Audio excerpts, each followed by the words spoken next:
My pleasure to welcome you to our Race in Hollywood Symposium. We're probably going to have a few people joining us here in mid-presentation, but we wanted to get started so we can maximize our use of the hour. So let me go ahead and move on here. This is a project, obviously, of the Bunch Center, and is many years in the making. And Christina Ramon, our assistant director, will be joining me to talk about some of the highlights of the project and what we've been doing over the last several years, actually. So with that, why don't we move on?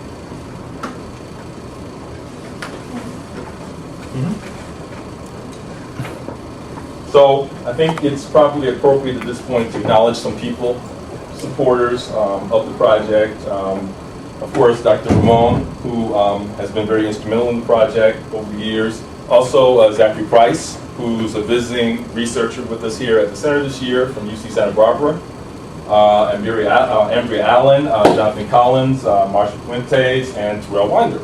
All graduate students here at UCLA who've worked on the project in one capacity or another. Also want to acknowledge the Hollywood Advancement Project, which is the umbrella project for this particular report that we're going to be talking about today. It has been in existence for a number of years now and has benefited from the support of a number of entities, some of whom we can name and others we can't because of the nature of what we're doing. But we've garnered quite a bit of support from the industry itself. Certain entities within the industry who are interested in this topic, diversity in Hollywood, and we just want to acknowledge them anonymously, I guess, at this point. And last but not least, Shutterstock for some of the images that we're going to be using, and of course I took a few of the images as well. Okay, so let's talk a little bit about the problem here. Well, the previous literature on Hollywood diversity shows pretty clearly that the industry is not very diverse, all right? And that goes for in front of the camera, in terms of actors and the roles that we see on the screen, as well as behind the camera, when we start talking about diverse talent as writers, producers, directors, and so forth.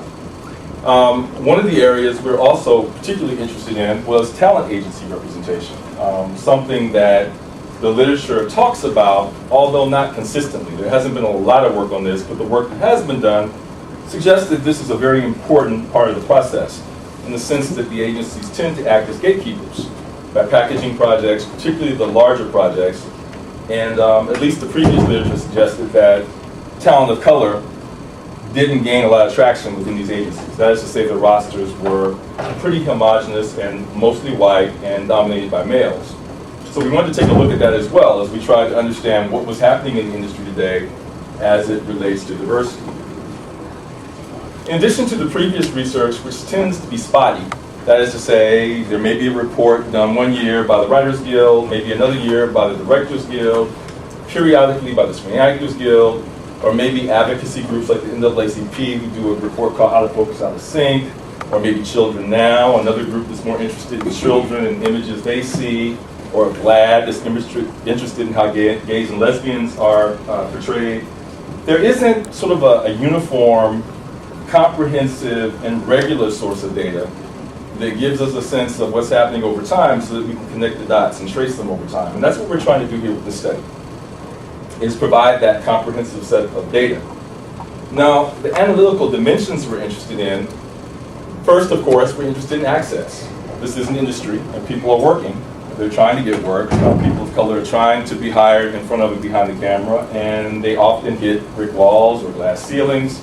They don't get hired in degrees, for the most part, that are commensurate with their share of the U.S. population. And that's kind of the standard we use. We're looking at kind of disparities between the share that people of color represent collectively as of the last census, about 36.3% of the U.S. population, compared to their shares of different arena employment within the industry. And so that's kind of what we observed throughout the report, is disjunctures between those two figures. So the first dimension is access. What's happening to diverse talent in their attempts to get work in the industry? How successful are they? The second dimension, in some ways, is more interesting, and certainly more interesting to me as a sociologist, And this is the whole issue of representations, that is to say the images that the industry creates, how those relate to what's actually going on in society, and how all of that plays into the way we think about ourselves, think about other people, judge what's real and what's not. There's a huge literature on the impact of media images and representations in terms of normalizing particular ways of looking at the world. And this literature basically suggests that particularly when we don't have immediate access to people or places or things, the images we get through media tend to have more influence on us in terms of how we think about those people, places, and things. So for sociologists and others who are interested in the role that media and images play in society, we want to know something about those images. So how they're produced, where they come from, how they're consumed, and what impact they might be having on things like racial politics or gender politics. And this is another dimension that we're very interested in this particular study. So I'm going to turn it over to Dr. Ramon now to talk a little bit about the Hollywood Advancement Project so you can get a sense of kind of where it came from and what we're trying to do with it. Good afternoon, everyone. Just on to we got the next slide here. Just to give you a little bit more background about how we entered into this arena, just wanted to give you some of that. Several years ago, the Bunch Center set out to study diversity or the lack thereof in the entertainment industry through studies and meetings with stakeholders around Hollywood. Through the information we gathered, we discovered the need for a comprehensive study that had not been conducted before that would examine diversity as Dr. Hunt discussed just a little short while ago. We also set out to explore the relationships between diversity and the bottom line. So we wanted to look at what, if people didn't care necessarily about diversity, maybe they would care about the economics of it and whether or not it would be profitable. So our Hollywood Advancement Project was born. It has three primary goals: to generate comprehensive research analysis of the inclusion of diverse groups in film and television, including lead roles, writing, directing, producing, and talent representation. And then second, to identify and disseminate best practices for increasing the pipeline of underrepresented groups into the Hollywood entertainment industry. And third, to consider the broader implications of diverse industry access and media images for society as a whole. So we have met with countless industry players, from top studio executives to first-year writers working, on various TV shows.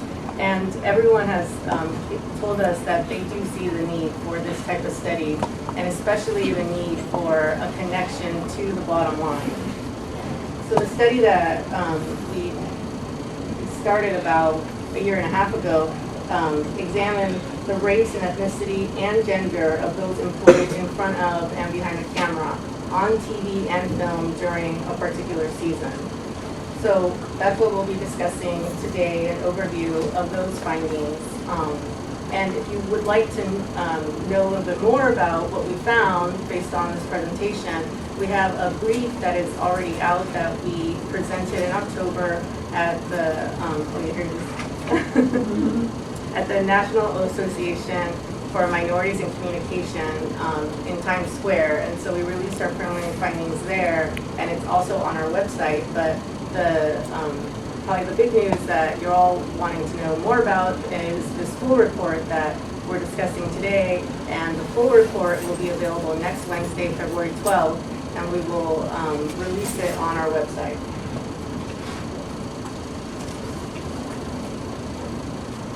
Okay, let me focus in a little bit more on some of the data that Dr. Ramon alluded to. First thing you should know about this particular study is that it's taking a snapshot of really 2011 and 2012. Just to kind of give you a little background, this is a very comprehensive study, meaning that we look at every single show on television, 1,061 TV shows. I bet you didn't know there were that many. But we're talking about shows across 60 cable networks and 6 broadcast networks. To my knowledge, no other study has done that. trying to look at what we're looking at. Typically, we'll look at the major networks, or we'll look at a couple of networks, or sample this or sample that. We're looking at everything that aired in a given year in terms of this whole question of employment access. Because of the nature of the data and the fact that our data set has to be complete, we have to wait till a year is over before we can start collecting and analyzing the data. So we're always about a year or so behind. That's why we're looking at 2011-12 as opposed to 2013-14 right now. And it's going to be that way every year. But our goal basically is to provide a snapshot of a given season every year, such that over time we can start connecting the dots longitudinally between the seasons and see what's really happening, whether or not there is change and the pace of the change, and if there is change, where is the change happening, and what appears to be driving the change. That's what we're interested in, all right? So for this particular data set, we looked at the top 172 films released in 2011. And by top, I mean top in terms of box office. Because again, as Dr. Ramon said, we're very interested in the relationship between diversity and the bottom line. And we looked at 1,061 TV shows from the 2011-12 season, 62 cable networks, and 6 broadcast networks. So what were some of the variables we were interested in? Well, we were interested in overall cast diversity.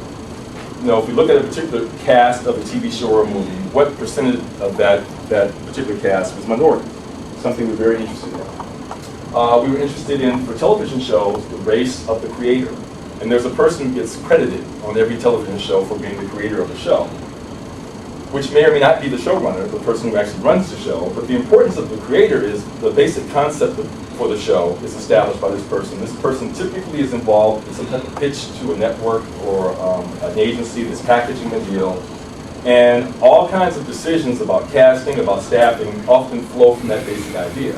So the question is, what role do minorities have in that process? And I can tell you about some work I've done for the Writers Guild in the past that suggests that minorities don't play that bigger role in that process, which can be thought of as the very beginning of the pipeline. And what we see on TV is kind of the end of the pipeline. All right? So we wanted to track that for all shows. We also wanted to know something about the gender of show creators. Because again, what we know from anecdotes and from past studies is that white males tend to dominate most of these very important positions. So we want to know something about women in that regard as well. We were also interested in show locations. Where are these shows being taped, filmed, etc., based on here. And it's my pleasure to welcome you to our Race and Hollywood Symposium. We're probably going to have a few people joining us here in mid-presentation, but we wanted to get started so we can maximize our use of the hour. So we go ahead and move on here. This is a project, obviously, of the Bunch Center, and it's many years in the making. Ana Cristina Ramon, our assistant director, will be joining me to talk about some of the highlights of the project and what we've been doing over the last several years, actually. So with that, why don't we move on?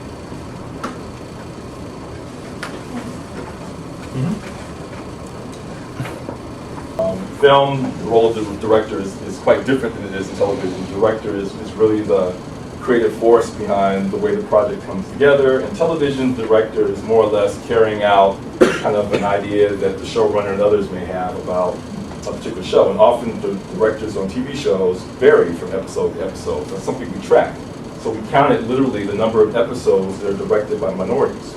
Now the Directors Guild does a study like this, but they only do it periodically, and they tend to only look at the top 40 primetime shows.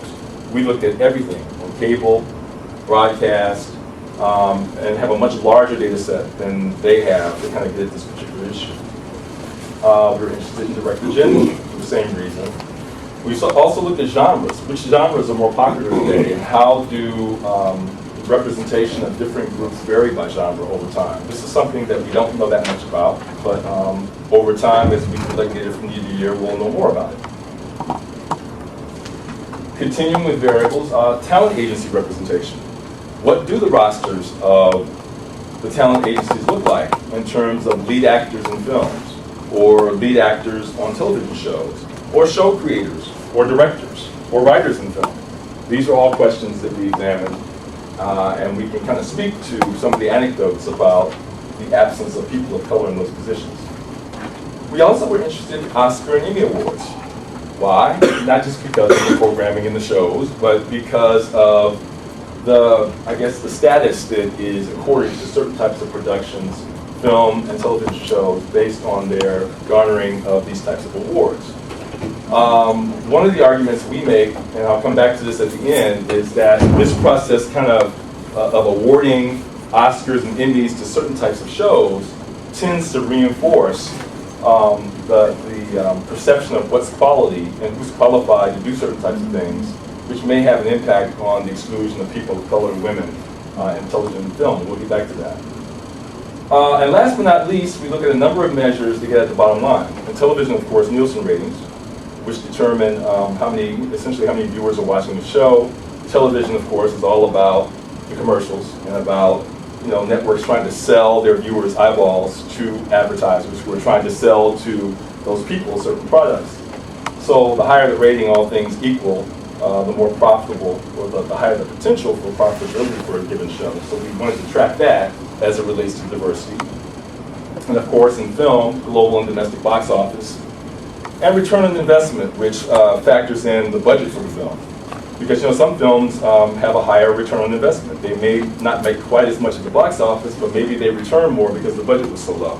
And we wanted to see how that differed between films that were diverse in terms of the casting versus those that were more homogenous and typically white male dominated. So those are the basic variables that we looked at, and we'll talk about some of the basic findings that we had in a few moments coming out of those.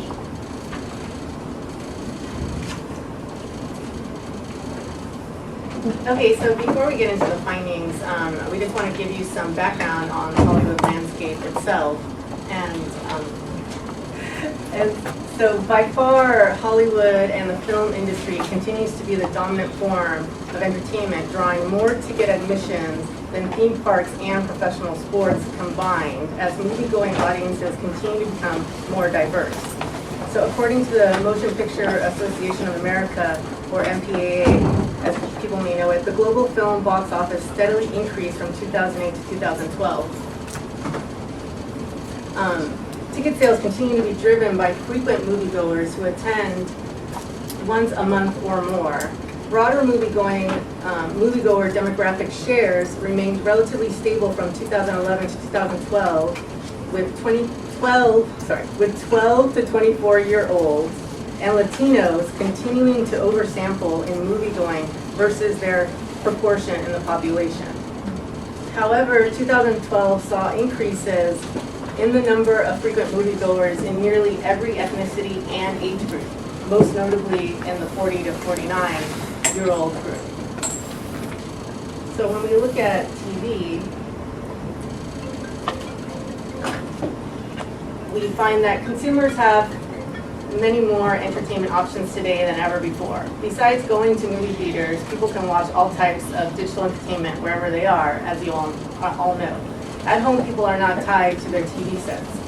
But although there are competing platforms, TV continues to be the top medium through which people view programming in the U.S., according to a 2012 report by the TV Bureau of Advertising. So with 97% of U.S. households owning a TV set, TV reaches more adults each day than any other medium, including the internet and radio. Adults also spend more hours watching TV than any other medium. So people can measure, the amount of hours you watch and the amount of households that have TV, but definitely the number of hours adults actually spend more time watching TV. However, viewing the data for 13 to 17-year-olds shows that these trends may be changing in the years to come. For example, TV reaches 13 to 17-year-olds almost at the same rate as the internet. So although youth still watch TV more than any other medium, they watch TV for fewer hours than adults do. So this is a share of the market that clearly needs to be watched in the years to come. So although 90% of households have cable TV, no cable network exceeds 40% reach in an average week. Broadcast networks still have more, and most even double the reach of cable TV networks. However, things may be changing as well in terms of broadcast versus cable. And so to stay profitable overall, the television industry has to continuously evolve to meet the needs of its consumers. Not only can people watch TV shows on different devices outside of the home, they can also watch it at their leisure with their digital video recorders or DVRs and through online streaming. So now that there are more cable networks that are producing more original programming, this adds to the competition for viewers. In addition, broadcast and cable networks, as many of you are familiar, have to compete with original programming from other sources that are not on TV, such as YouTube, Hulu, Netflix, and Amazon.com.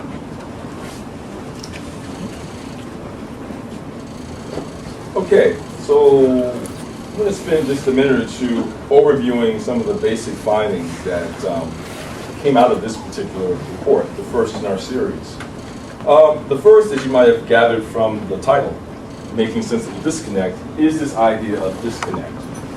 And what do I mean by that? Well, on the first hand, underrepresentation is the norm. If we look at pretty much every arena in the industry, if we look at lead roles in film and television, if we look at directors, if we look at writers, if we look at talent agency representation, in every arena, we see that women and minorities are underrepresented. The only issue is the degree of underrepresentation, and it varies from marginal to extreme. In some cases, the degree of underrepresentation is so extreme that it's quite amazing. And one example that I can share with you is women in film as directors. The numbers are just absolutely abysmal.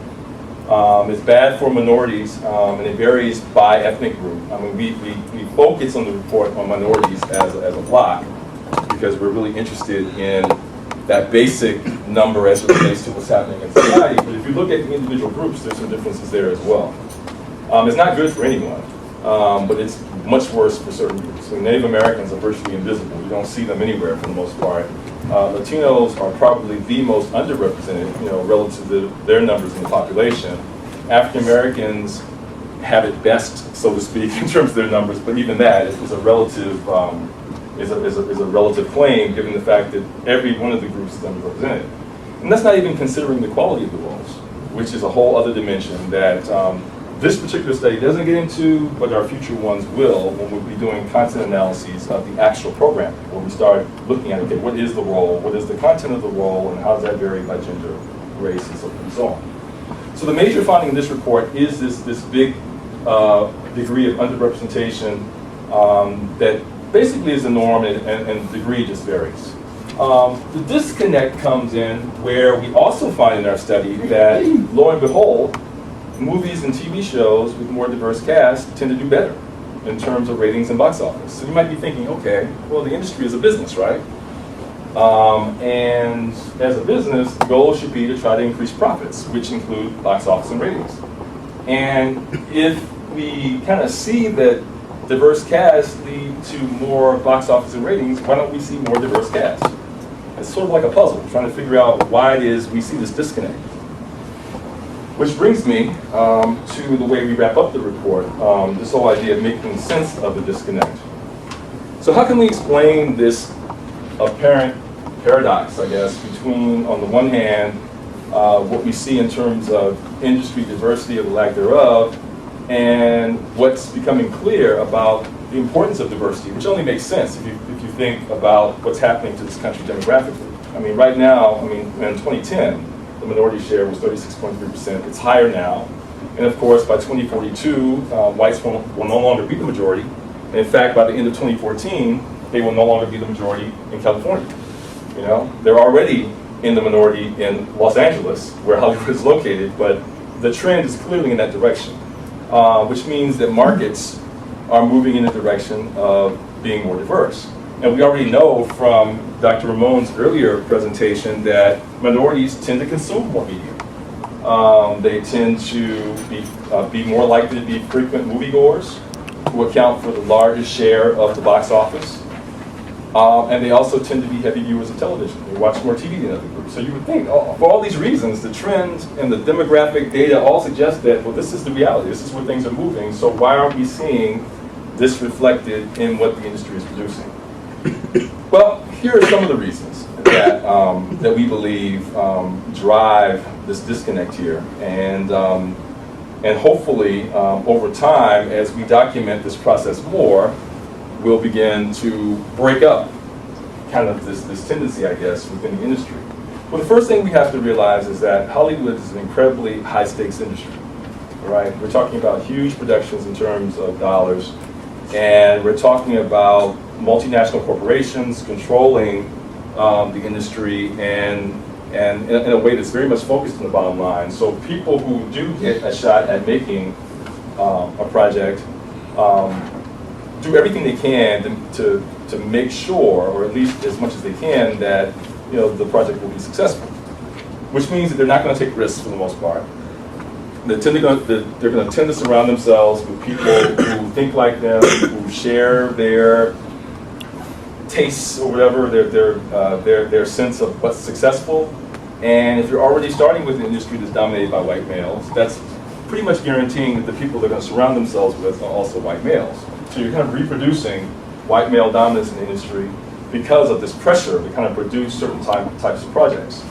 Moreover, the people who are in the decision-making positions in the networks, for the most part, are also white males who are judging the possibilities and the value and the merit of different projects on the basis of their background and sentiments and what has worked in the past. Again, the past, which is not the future, which is where things are going.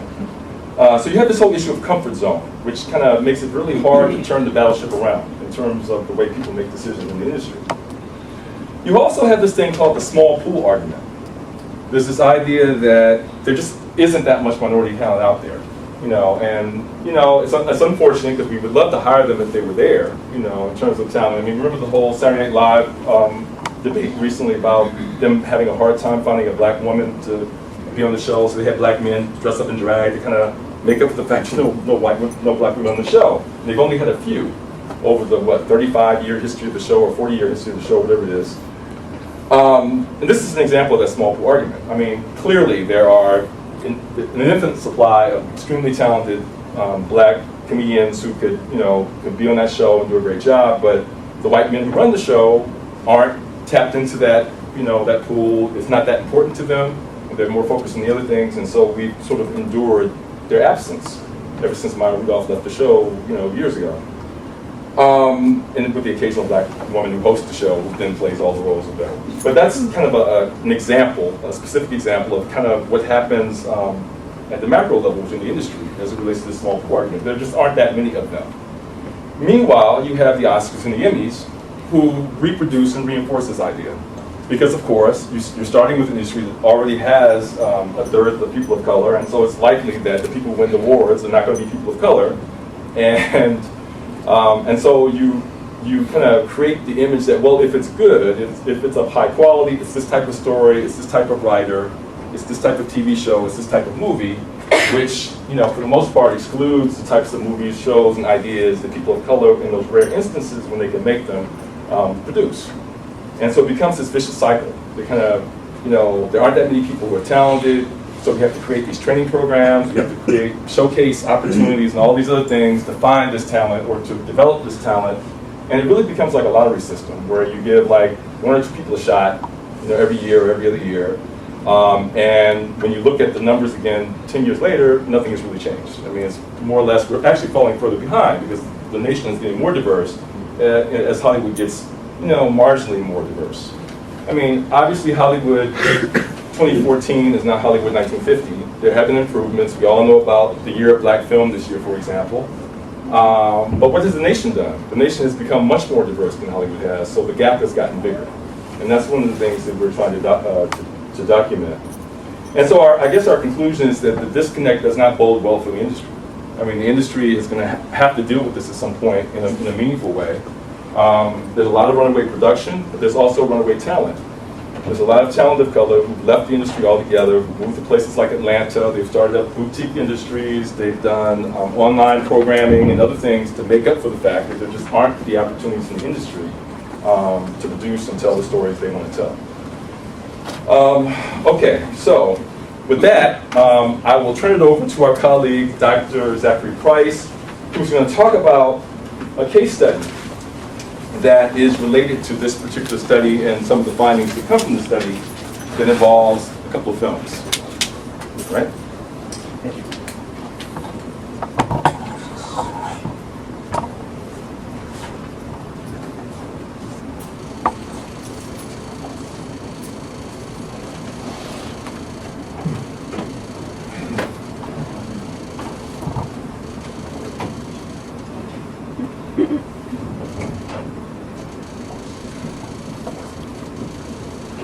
Hi, everyone. I just want to say thank you to Dr. Hunt and Dr. Ramon for inviting me to be part of this project. I think as someone who's worked in the film industry and kind of knows these things, experienced these things firsthand, I can say that it's very important to have this kind of quantitative analysis. But for my talk right now, I'm going to move more into kind of a qualitative analysis or a hybrid thereof, using Django Unchained and 12 Years a Slave. Quentin Tarantino's Django Unchained 2012 opens much in the same way that Steve McQueen's 12 Years a Slave 2013 closes.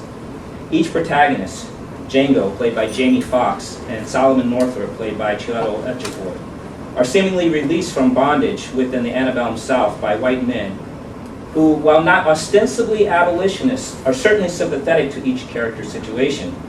Tarantino's story begins in the still of the night in 1858 in Texas, as two slave traders who go by the name of the Speck Brothers make their way through the darkness on horses, followed with their chattel in tow, when they are confronted by an odd character, Dr. King Schultz, played by Christopher Waltz, who insists on purchasing their slave, Django. Now, we later find out that Schultz is in the business of bounty hunting on behalf of a judge in Austin, and Django is in fact the only individual who can positively identify Schultz's next bounty. A trio of overseers who formerly whipped, scarred, and then sold Django and his wife to separate plantations. Thus, when Schultz guns down the Speck Brothers after their refusal to sell Django, he is acting out of a pure economic interest. For Schultz, Django is a profit motive, a profit incentive. He states, quote, "On the one hand, I despise slavery. And again, on the other hand, I need your help. If you're not in a position to refuse, then all the better. So for the time being, I'm going to make this slavery malarkey work to my benefit. Still, having said that, I feel guilty. So I would like the two of us to enter into an agreement," end quote. The agreement is for Django to assist Schultz in capturing his bounty, for which Django will then receive not only $25 per bounty, but also Schultz will give the slave his freedom. And this begins Django's journey into an improbable and fantastical world of violence to fulfill what we refer to in theater and film as his super objective. That is to rescue his German-speaking wife, played by Kerry Washington, in a scene that culminates in fireworks when Django literally explodes the Candyland plantation, destroying the antagonist of the film, the loyal slave Stephen, played by the loyal Tarantino collaborator Samuel L. Jackson. While we see, on the other hand, Northup, a formerly free New Yorker, make several attempts to escape bondage on his own after having been kidnapped and then sold into slavery by white slavers, McQueen's epic 12 Years ends in 1853, with Northup leaving behind the repeatedly brutalized and raped Patsy, played by Lupita Nyong'o, in the dirt road, begging for him not to forget her. Northup is finally, for the lack of a better word, rescued from the Louisiana plantation by former friends from New York, who, after having received word of his location vis-a-vis a sympathetic Canadian played by Brad Pitt. Yes. Comes to the plantation alongside a marshal to retrieve Northup and return him to his family in New York. Now, Django and 12 Years demand that their audiences consume an incredible amount of violence. And audiences have responded at the box office. According to the Hollywood Reporter, Django had an estimated budget of $87 million and has grossed approximately $163 million domestic, $263 million foreign, and for a total of almost $500 million. And of course, this does not include DVD and cable sales, which are hidden profits for studios and investors, of which the statistics, unfortunately, are not available to the public. According to Box Office Mojo, and these numbers are current as of this week, the last time I checked, 12 Years a Slave costs less than half at the production value of $22 million, and has nearly doubled its return at approximately $46 million. And in terms of its foreign return, has also doubled at almost $51 million, giving it a total return of almost $97 million worldwide. And so some questions emerge when thinking about this. What is it that makes these films so successful? Does the viewing of the black body laboring in a particular kind of way reveal a desire for U.S. audiences to gaze upon black flesh in a particular historical context? What is the sociology that makes it acceptable for audience to see and consume narratives about slavery? Why is it happening now? What does cinema do? And what does cinema make, i.e. produce, specifically with regards to the economies within these particular narratives? And what can be said of the fact that with a film like 12 Years a Slave, a project so particular and so specific to the African American experience, a black British director was chosen, as well as an overwhelming black British cast. Now, if you think back to Schultz's statement, which I read to you earlier before, the statement reveals what I would consider a white anxiety, not only about slavery and its legacy for contemporary audiences, but also simultaneous Negrophobia, as well as desire for the black body, which cannot be untangled from the race-creating system, which is the foundation of U.S. capitalism.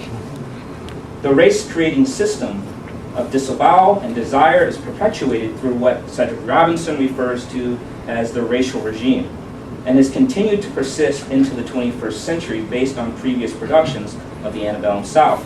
Robinson writes, quote, "Racial regimes are constructed social systems in which race is proposed as a justification for the relations of power. While necessarily articulated with accruals of power, the covering conceit of a racial regime is a makeshift patchwork masquerading as memory and the immutable. Nevertheless, racial regimes do possess history, that is, discernible origins and mechanisms of assembly," end quote. Racial regimes construct themselves through the cinema, and of course Django and 12 Years are representative of the makeshift patchwork which masquerades as memory in order to maintain relationships of power. They are part of a constructed history, which, as Donald Vogel demonstrates in the seminal text, Toms, Coons, Mulattoes, Mammies, and Bucks, an interpretive history of blacks in American film, began with the depictions of slavery as early as Uncle Tom's Cabin in 1903, and were further amplified in Griffith's Births of a Nation, 1915, which was a white supremacist argument and justification for Jim Crow as well as lynching. Thus, the U.S. is constantly haunted by the first images of blackness on the screen by white actors performing in blackface. Later attempts at depicting slavery on the screen were followed by successful box office returns such as Gone with the Wind, 1939, Glory, 1989, and Amistad, 1997, all of which provided black talent with labor as well as accolades for studios from the Academy of Motion Pictures Arts and Sciences to validate, and as we suggested earlier, legitimize these productions. Vogel adds commentary to the history of each of these films. In the case of Hattie McDaniel's performance in Gone with the Wind, Vogel suggests that the black servants of the Hollywood films of the 1930s met the demands of their times through incredible antics, unbelievable dialects, and their amazing absurdities. Servants were a marvelous relief from the harsh financial realities of the 1930s, Depression era, by adding buoyancy and jocularity to their screen appearances. However, with Gone with the Wind, Vogel writes, quote, "McDaniel's Mammy becomes an all-seeing, all-hearing, all-knowing commentator and observer. She remarks, she annotates, she makes asides, she always opinionizes. In Gone with the Wind, her mammy had brought to light a fact that white audiences had long ignored or suppressed. Here was a black maid who not only was capable of running the big house, but proclaimed in her own contorted way her brand of black power, end quote. McDaniels was awarded the Oscar for Best Supporting Actress for her performance and became the first African American to win the Academy Award. The film Glory brought attention to the story of the 54th Regiment, the 1st Black Infantry in the North during the Civil War. However, the film turned much of its attention toward the young white officer, Robert Gold, played by Matthew Broderick, Robert Gold Shaw, emphasizing Shaw's maturation and abolitionist posture toward slavery. As Bogle suggests, it also bore the, quote, mark of well-intentioned filmmakers who still felt the need for inbuilt safeguards and points of identification for a large white audience, end quote.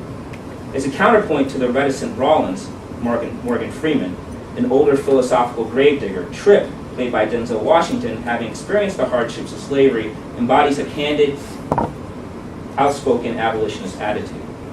Glory climaxes with the Battle of Fort Wagner in Charleston Harbor, in which the members of the regiment fight for a freedom that they never really actually had.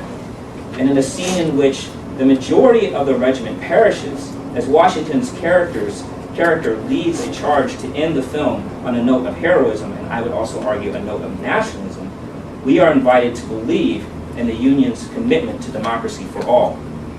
Glory took 5 awards, including Washington's Best Actor in a Supporting Role. Similarly, similar to the historically specific 12 Years, Steven Spielberg's 1997 Amistad was based on the true story of the 1839 rebellion of 53 West Africans on the Spanish slave ship La Amistad, and the trial of the Africans that went to the Supreme Court. However, as Bogle suggests, quote, rather than focus on the slaves themselves, the film was quick to record the valiant efforts of a white attorney played by Matthew McConaughey, as well as those of former President of the United States John Quincy Adams, played by Anthony Hopkins, to free the men. Though Morgan Freeman played a free-thinking abolitionist, the film gave him too little to do. Too often he just seemed to be hanging around. As the leader of the revolt, Cinque, played by Jumon Hansu, was a striking presence, strong, virile, quick to take action. But the script never reveals the depth of torment of this Sierra Leone rice farmer, a husband and a father who had been kidnapped and thrown into chains, end quote. The studios were simply not going to finance such a multi-million-dollar production for an African-American filmmaker. The film racked up 3 Academy Awards, including a Best Supporting Actor for Anthony Hopkins. And most importantly, it solidified the career of the Beninese actor Jumon Hansu. Django and 12 Years, thus, are very much part of an intertextual genealogy of images rooted in a cinematic history of negative stereotype, disavowal, and or placation to socially progressive audiences, without ever challenging the dominant white discourse, either on the screen or at the box office. And so it's through using Django Unchained and 12 Years that this article, or my current research, rehearses a sociology of slave cinema as unique sites of labor in which black bodies are organized as commodities to perform cultural memories of trauma on the screen, while simultaneously performing grammars of suffering as cultural workers under the rubric of U.S. capitalism within the Hollywood film industry.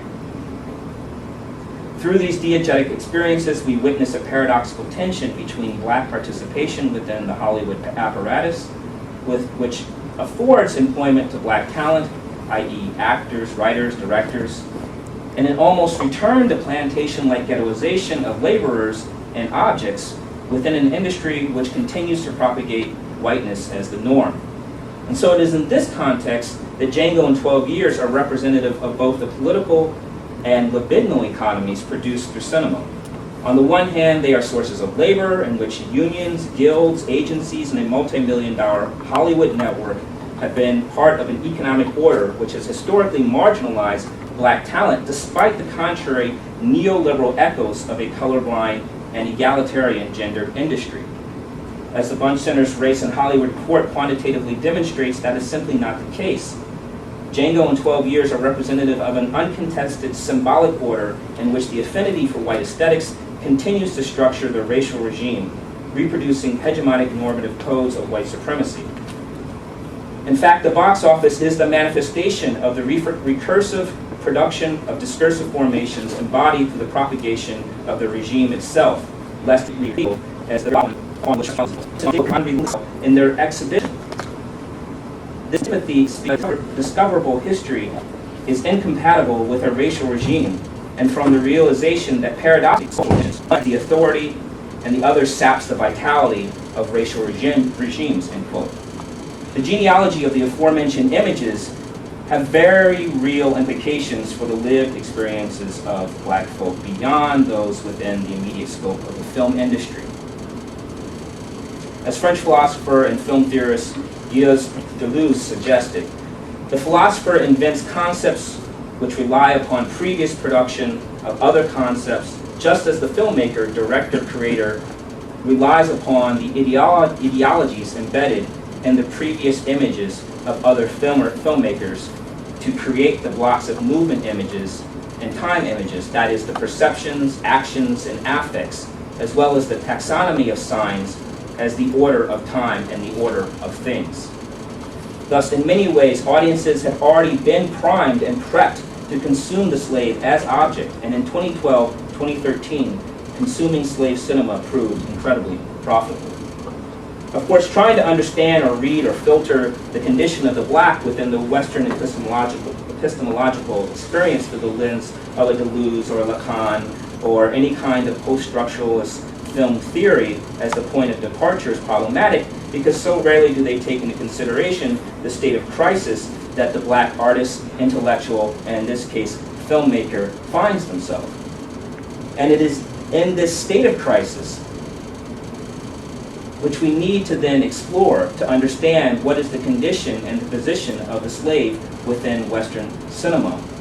Thus, we must turn to someone like Frank Wilderson, whose work, Red, White, and Black Cinema and the Structure of U.S. Antagonisms, draws upon people like Frantz Fanon, Saidiya Hartman, and Orlando Patterson's work to demonstrate the very problem with attempting to frame, and by frame I mean situate, an ontology of the slave on the screen.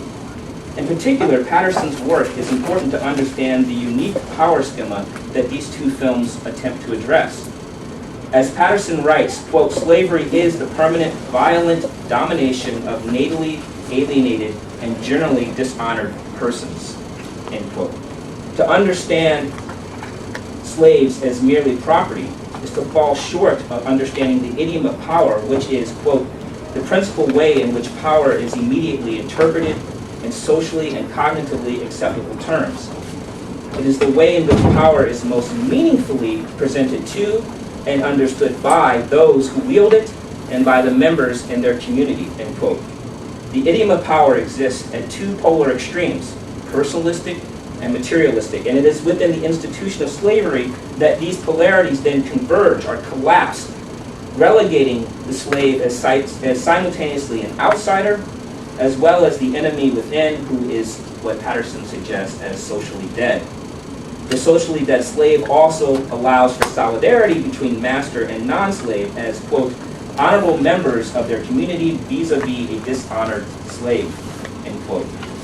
This is what Wilderson means when he refers to the contingency of violence, which is what holds civil society together, the world of the living, and a matrix of gratuitous violence which places the slave, and in this case the black, outside of civil society through a structural antagonism. This violence is gratuitous not only because it is recursive, but also because it is unprovoked, i.e., he did not shoot me because I was political or because I was demonstrating, but he shot me because I was black. This is not an economic violence per se, but a racial violence which maintains economic order and the racial regime. For Wilderson, it is this violence which denies the slave a voice, and this absence of a voice is a non-ontological condition which prevents the slave from truly being framed within the libidinal economy of the screen. Rather, the black body in Django in 12 Years is still a fungible object. Despite Tarantino and McQueen's laboring to convince us otherwise, These films ask us to suspend our disbelief and buy into a world where Django and Northrop can be actually manumission whenever it is convenient for civil society to do so. Since neither of these films contest the institution of slavery through revolt, Django is driven to save his wife, and at the end of the film, the most important individual for him to kill is Samuel L. Jackson, and Northrop is more determined to survive than revolt. The world that we are purchasing is, I believe, a reification of colorblindness. It is a reification of the symbolic order expressed at the box office through capital and rewarded through the self-fulfilling accolade system. While these films are profitable for their producers and the black talent which participate in their production, to be truly manumission, at least in the eyes of someone like Frantz Fanon, and certainly in the eyes of Wilderson, would require fulfilling an excess lack, which neither of these films are willing to do, because it would mean the implosion of civil society and thus the implosion of the film and entertainment industry as we know it. Thank you so much. Okay, so I know we're a little tight on time, but we wanted to open up for any questions that people might have. Yes. Well, Yes. this isn't really a question so much. Well, I guess there's a question involved in the last one. Okay, so much of that is so wrong and how many other slaves went off and wrote their own stories that we now can look at and go, wow, this is really terrible what they went through. And what happened in Solomon Northup's, his book was actually verified in a 1968 edition of the book. So, the salient facts were verified. Right. And he didn't rise up and kill his master, and that sucks that didn't happen. And we all, I'm sure, would hope that he had been able to do that, but that's not what happened. And the story focuses on him and what happened to him and what happened in his book. And so none of the stuff that you want to happen happened because it just didn't happen. And so and you're undermining his agency by saying that, oh, it didn't, the story wasn't showing, the slaves rising up and, killing their masters or rising up and revolting.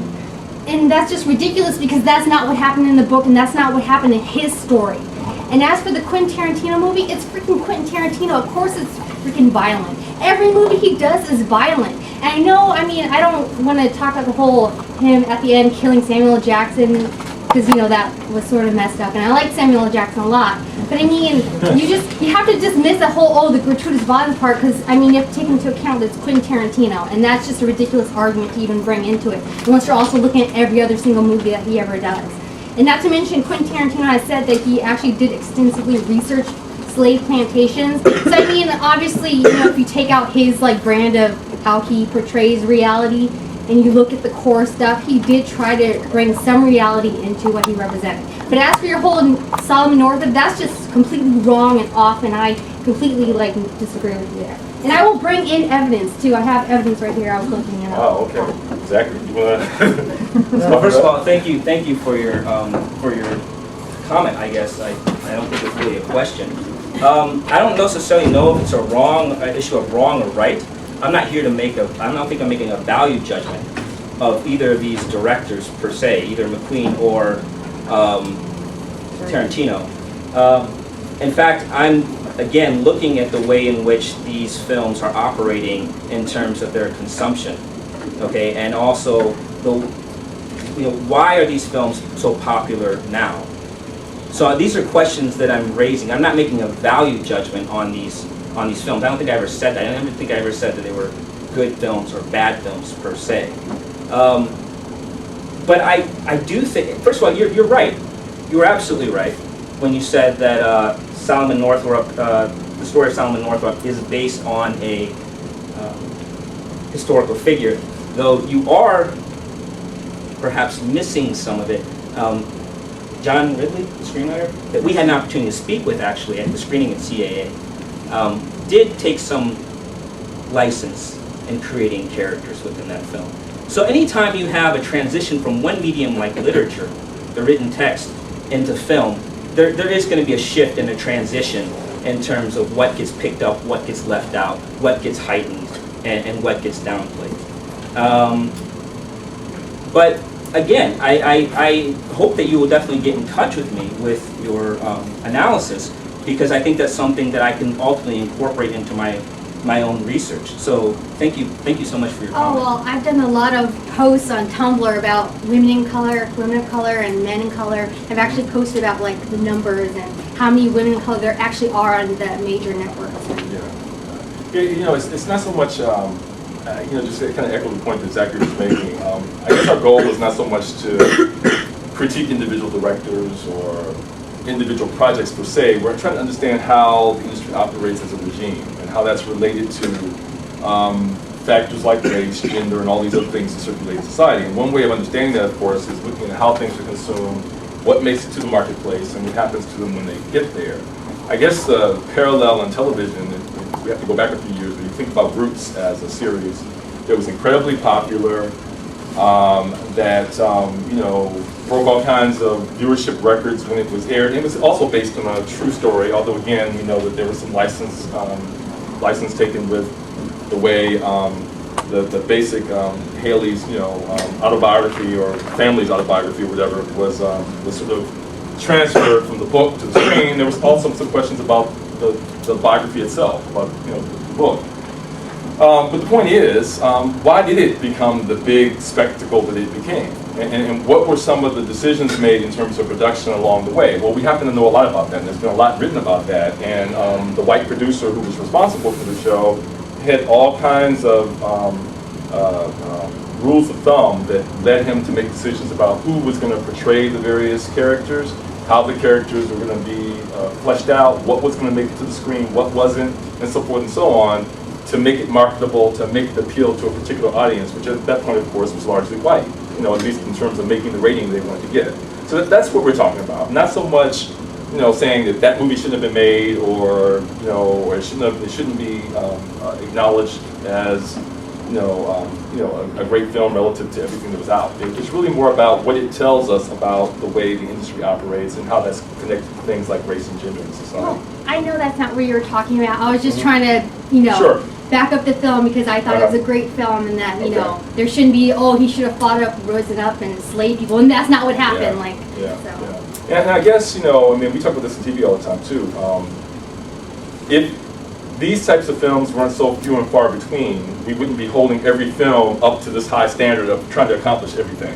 But the reality of it is that there aren't that many films like that. And so when there's one film and it doesn't kind of hit all the points, we're likely to be a lot more critical of it than we would be otherwise if there was, I guess, a greater range of diversity within different experiences shown.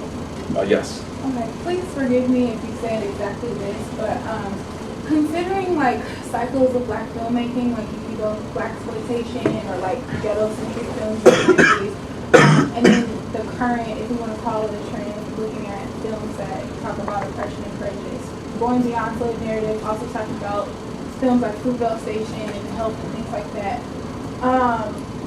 The one thing that's in common is that these films are being made on a lower budget with these higher returns. And for studios to make, it doesn't matter how much they made as long as, it's kind of like the percent ratio to the return, you know what I mean? It's not like, we made $400 million on Django, but we only made $100 million on 12 Years a Slave. Those are both hits for both of them in the grand scheme of things, if you look at the relationship budget. Would you say that this is just a continuation of that cycle? Like this is studio's way of responding to like the fact that there is such a there's such a hunger for these type of films. Would this be considered in the same vein as those other film cycles, just in more of a positive direction? So we're talking about prejudice and oppression. Is that the question, Ricky? Well, it's a very complicated question. Okay, first of all, yes, you're absolutely right.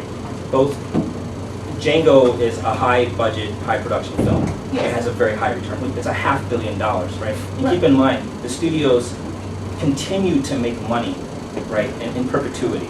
So you never really know what the return on any particular film is, right? Mm-hmm. That's just a fact. Because once they go to DVD and cable distribution, you don't see those numbers. Right.